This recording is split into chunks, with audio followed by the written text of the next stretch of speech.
Perkenalkan, nama saya Aloysius Yosikari Tolwala, Prodi PGSD kelas D, NIM 236111123. Di sini saya akan menjelaskan menggunakan peta konsep dari pertemuan pertama sampai pertemuan ke-7. Hakikat IPA terbagi menjadi 3 bagian. Yang pertama, pengertian pembelajaran IPA. Yang kedua, hakikat IPA. Yang ketiga, tujuan IPA diajarkan di SD. Yang pertama, pengertian pembelajaran IPA. Pembelajaran yang memuat tentang gagasan, konsep yang terorganisasi tentang alam sekitar. Yang kedua, hakikat IPA. Hakikat IPA terbagi menjadi 4 bagian. Yang pertama, sikap ilmiah. Yang kedua, proses ilmiah. Yang ketiga, produk ilmiah. Yang keempat, aplikasi. Yang pertama, sikap ilmiah, rasa ingin tahu. Yang kedua, proses ilmiah atau pemecahan masalah melalui metode. Yang ketiga, produk ilmiah, fakta, prinsip, teori, dan hukum. 4. Aplikasi, konsep ilmiah yang termuat dalam kehidupan sehari-hari. Yang ketiga, tujuan IPA diajarkan di SD. Yang pertama, memperoleh keyakinan terhadap Tuhan Yang Maha Esa. Yang kedua, mengembangkan pengetahuan dan pemahaman. Yang ketiga, mengembangkan rasa ingin tahu. Yang keempat, meningkatkan kesadaran berperan serta dan menghargai. Yang kelima, memperoleh bekal pengetahuan. Yang berikut, teori belajar IPA SD. Teori belajar IPA SD terbagi menjadi 3 bagian. Yang pertama, teori Piaget, teori Brunner, teori Gagne. Yang pertama, teori Piaget. Teori Piaget terbagi menjadi 3 bagian juga. Yang pertama, pertumbuhan dan perkembangan kognitif. Yang kedua, tahap perkembangan kognitif menurut Piaget. Yang ketiga, penerapan teori belajar Piaget dalam perkembangan IPA di SD. Yang pertama, pertumbuhan dan perkembangan kognitif terbagi menjadi 3 bagian. Yang pertama, organisasi. Yang kedua, adaptif atau adaptasi. Yang ketiga, ekuilibrasi. Yang kedua, tahap perkembangan kognitif menurut Piaget terbagi menjadi 4 bagian. Yang pertama, periode sensorik atau 0 sampai 2 tahun. Yang kedua, periode praoperasional atau 2 sampai 7 tahun. Yang ketiga, periode operasional kognitif 7 sampai 11 tahun. Yang keempat, periode operasional formal 11 sampai 15 tahun. Yang ketiga, penerapan teori belajar Piaget dalam perkembangan IPA di SD. Yang berikutnya, teori Brunner. Teori Brunner terbagi menjadi 3 bagian. Yang pertama, proses kognitif yang terjadi dalam belajar. Yang kedua, 3 tahap intelektual, yaitu yang ketiga, penerapan teori belajar Brunner dalam perkembangan IPA di SD.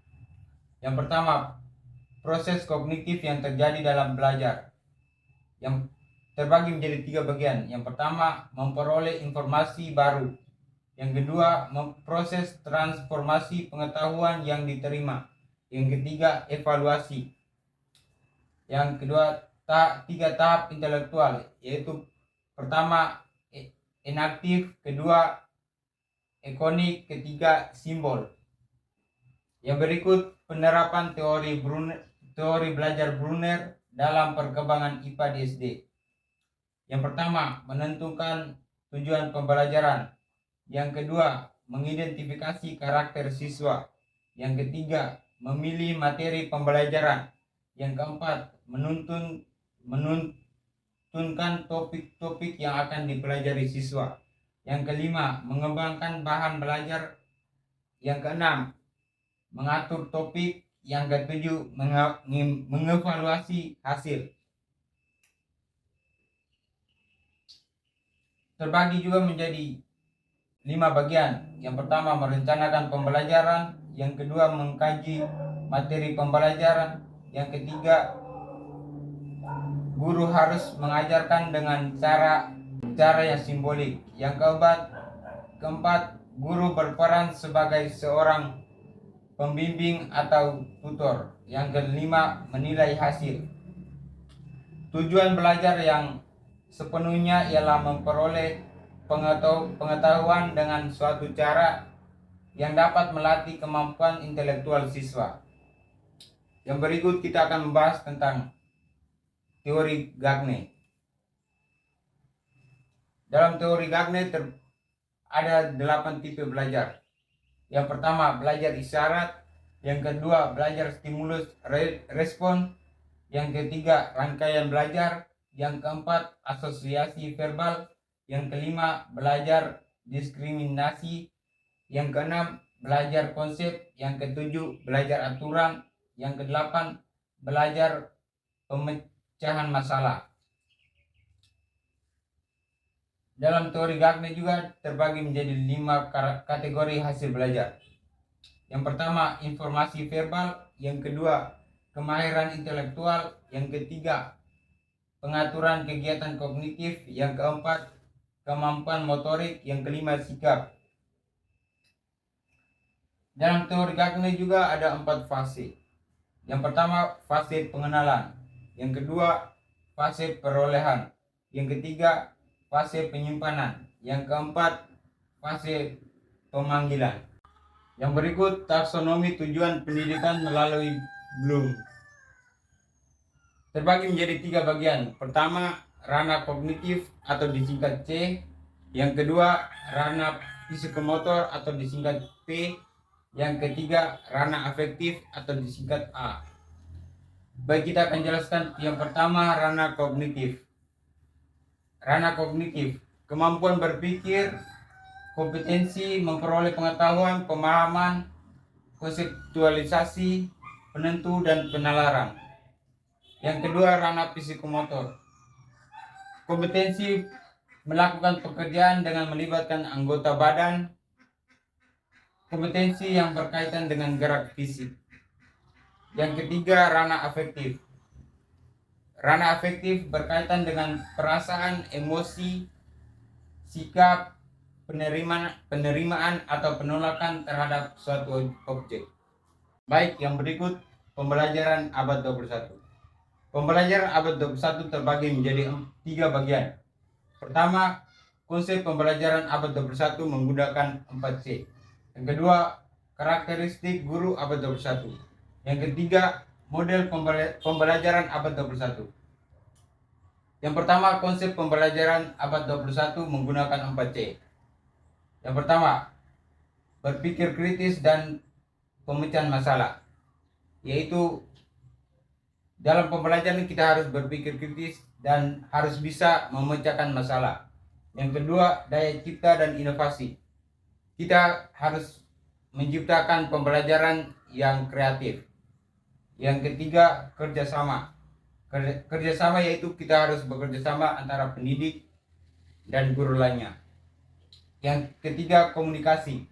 Komunikasi yaitu komunikasi antara guru, masyarakat, dan para peserta didik.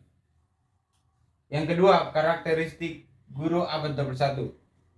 Pembelajaran yang pertama, pembelajaran seumur hidup. Yang kedua, kreatif dan inovatif. Ketiga, mengoptimalkan teknologi. Keempat, reflektif. Kelima, kolaboratif. Keenam, menerapkan student center. Keenam, menerapkan pendidikan diferensiasi. Yang ketiga, berikut model pembelajaran abad 21. Yang pertama, student center.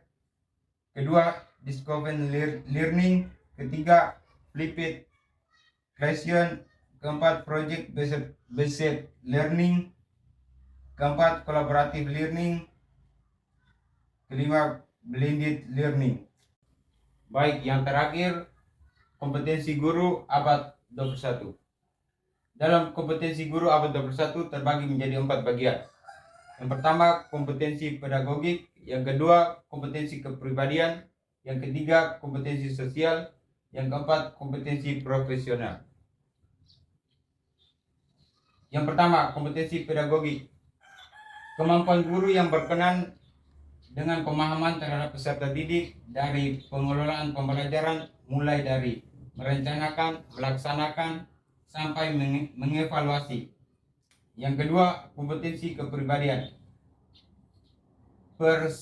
Personal yang mengenalkan kepribadian yang mantap, stabil, dewasa, aktif, dan berwibawa menjadi teladan bagi peserta didik yang berakhlak mulia. Yang ketiga, kompetensi sosial.